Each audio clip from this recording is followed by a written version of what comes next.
절대 멈추지 마라. 당신이 일하며 내리는 결정 중 일부는 굉장히 좋은 판단이었다고 생각되기도 하지만 또 다른 일부는 실수였다고 느껴지기도 한다. 절박한 상황에 처하거나 자신이 일을 망쳤다는 생각에 사로잡히면 당연히 그런 감정이 든다. 실제로 당신이 일을 망쳤을 수도 있다. 우리 모두 실수할 때가 있다. 그러나 당신이 어떤 상황에 있든 지금 그곳에서 자신이 원하는 곳을 향해 다시 길을 찾아 나갈 수 있다. 실수하지 않은 다른 사람보다 조금 더 시간이 걸릴지 모르지만 그래도 당신은 결국 그 일을 해낼 수 있다. 물론 희생을 감내해야 한다. 상당히 큰 희생일지도 모른다. 어려운 결정을 내려야만 할 것이다. 그래도 종래 그곳에 도달할 수 있다. 당신은 할 수 있다. 실수에 사로잡히면 아무것도 하지 못하는 지경에서 멈춰있는 것이 최악의 처신이다. 자신이 덫에 빠진 상태라고 받아들여 앞으로 나아갈 계획을 세우지 못하는 것이다. 위기 상황에서 두려움에 얼어붙으면 결국에 더 큰 피해를 보게 된다. 그래서 계속 움직여라는 말을 자주 하는 것이다. 당신이 움직이고 있다면 방향을 재조정할 수 있다. 가만히 서 있으면 어떤 추진력도 얻지 못한다. 계속 움직이며 목적지를 주시하라. 앞으로 나아가라. 당신은 결국 목적지에 도달할 수 있다. 상황에 압도되거나 덫에 빠졌다고 느낀 적이 있는가? 당신은 어디를 향해 움직이고 있는가? 행동하기 전까진 자기 자신을 알 수 없다. 실수를 지나치게 두려워한 나머지 올바른 길을 알아낼 때까지 그 자리에 멈춰 서 있는 사람들이 있다.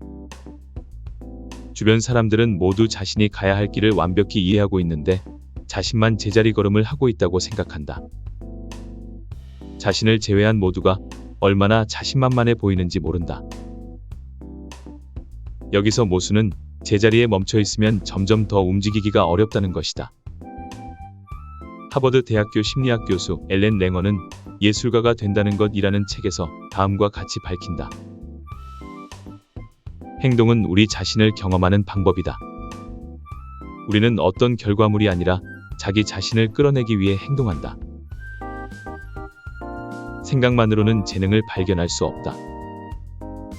실제로 무언가를 실행하고 세상의 저항을 느끼고 저항에 어떻게 대응하는지를 배우고 방법을 조정하고 다시 시도하고 이러한 순환을 반복하면서 자신만의 독특한 자질과 능력이 무엇인지 발견하게 된다. 행동은 자기 자신을 발견하는 유일한 길이다. 행동은 목표를 달성하고 꿈을 실현하는 유일한 길이다. 중요한 것은 당신이 무엇을 아느냐가 아니라 당신이 무엇을 하느냐다. 행동하는 사람이 되라. 행동해야 한다는 사실을 알면서도 망설였던 일은 무엇이 있는가? 왜 행동하기를 망설이는가? 그림자 아티스트로 끝날 것인가? 어떤 사람들은 꿈을 이루기 위해 감수해야 하는 위험이 두려워 꿈과 관련된 주변부에서 일하는 것에 만족하곤 한다. 줄리아 캐머런은 이런 사람들을 그림자 아티스트라고 부른다. 그들은 예술 가까이에 있지만 실제로 자신이 예술작품을 창작하면 맞이할지도 모를 위험은 피하고자 한다. 예를 들어 책을 쓰고 싶은 사람들이 작가 대신 편집자가 되기로 선택하고 음악가를 꿈꾸는 사람들이 로드 매니저가 되는 것이다. 줄리아 캐머런은 다음과 같이 말한다. 그림자 아티스트는 다른 아티스트들을 사랑한다. 자기 종족에 자연스럽게 이끌리는 것이지만 그들은 당당하게 자신의 타고난 아티스트 시민권을 주장하지 못한다. 재능이 아니라 용기가 아티스트와 그림자 아티스트를 가른다. 그림자 아티스트는 그림자 속에 숨어 자신의 꿈을 햇빛에 노출시키기를 두려워하고 닿기만 해도 산산조각이 날까봐 걱정한다. 나는 그림자라는 용어가 예술의 영역뿐 아니라 실패의 위험을 피해 안전한 버전의 꿈을 선택하는 모든 사람에게 적용될 수 있다고 생각한다. 기업가적 아이디어를 품고 있지만 자신이 직접 창업하는 대신에 상대적으로 쉽고 덜 위험한 선택지, 즉 다른 사람의 사업을 위해 일하는 것도 이에 해당한다. 당신의 역량보다 작은 일에 안주하지 마라. 뻔뻔하고 용기 있게 한번 시도해보라. 그림자 아티스트에 안주하지 말고 진짜 아티스트가 되라. 당신은 지금 그림자 아티스트에 안주하고 있지는 않는가? 더 크고 위대하게 꿈꿔라. 1966년 월트 디즈니는 디즈니월드의 두 번째 테마파크인 에프콧에 대한 비전을 발표했다. 디즈니월드를 방문해본 사람이라면 에프콧을 세계 각국의 전시와 놀이기구가 있는 또 하나의 디즈니 놀이공원으로 알고 있을 것이다. 그러나 그것은 월트 디즈니의 본래 의도가 아니었다. 디즈니의 1966년 당시 홍보 영상을 보면 에프콧은 거대한 신도시에서 사람들이 함께 생활하고 창작하는 미래 유토피아였다. 야심차고 실현되기 어려운 비전이었다. 디즈니가 사망한 뒤 회사는 디즈니의 미래도시 계획이 실용적이지 않다고 판단해 다른 사업들로 관심을 돌렸다. 에프콧 계획은 1980년대 초반까지 보류됐다가 야심을 덜어낸 비전으로 대중에게 개방됐다. 나는 새로운 가능성을 향한 월트 디즈니의 비전에 깊이 감명했다. 그는 성공적인 엔터테인먼트 사업의 이익 성장에만 집중해도 됐지만 시선을 돌려 유토피아적인 미래 도시를 만들고자 했다. 그는 무분별한 도시 확산 문제를 고민하고 있었고 보다 원대하게 생각하고 있었다. 오늘은 이 세상 속에서 당신의 역할이 무엇인지 더 크게 생각해보기를 권한다. 어떻게 당신의 시야를 확장할 수 있을까? 큰 꿈을 꿔라. 전부 실현하지 못할지라도 합리적인 목표를 추가할 때보다는 더 많은 업적을 이룰 수 있을 것이다. 당신의 가슴을 떨리게 하는 위대한 비전이 있는가? 창의적 불만을 활용하라. 무엇이 당신을 앞으로 나아가게 하는가? 많은 창의적 프로는 현재 진행 중인 작업이 자신의 비전과 일치하지 않을 때 불편한 마음이 생기고 거기서 자극을 받는다.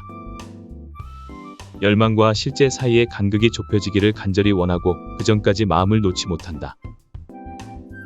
그들은 적합하지 않은 디자인, 말하고자 하는 핵심을 전달하지 못하는 문구, 문제가 있는 시스템을 해결할 때까지 절대 쉬지 못한다. 그것이 창의적인 작업의 본질이다. 정신이 항상 작업에 가 있어서 작업에 대한 생각이 어디를 가든 당신을 따라다닌다. 이상과 결과물 사이의 간극으로 인한 불만족이 머릿속을 떠나지 않는다. 불안감은 당신을 소진시켜 여러 부작용을 낳는다.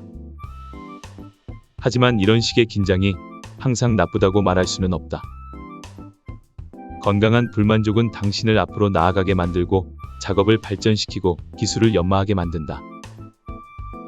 이상과 결과물이 완벽하게 일치하는 일은 일어나지 않을지 모르지만 그래도 괜찮다. 둘 사이의 틈을 좁히려는 노력이 당신을 성장과 성취로 이끌 것이다. 만족하지 못해도 괜찮다. 더 완벽해지고자 노력하는 과정에서 훌륭한 작업이 탄생할 것이다.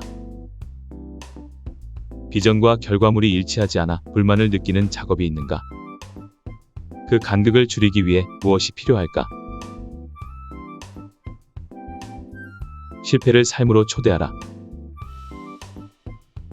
당신의 가장 최근 실패는 언제인가? 저녁 메뉴로 시도한 새로운 요리가 맛이 없었다거나 크로스위드 퍼즐을 완성하지 못한 일을 말하는 것이 아니다.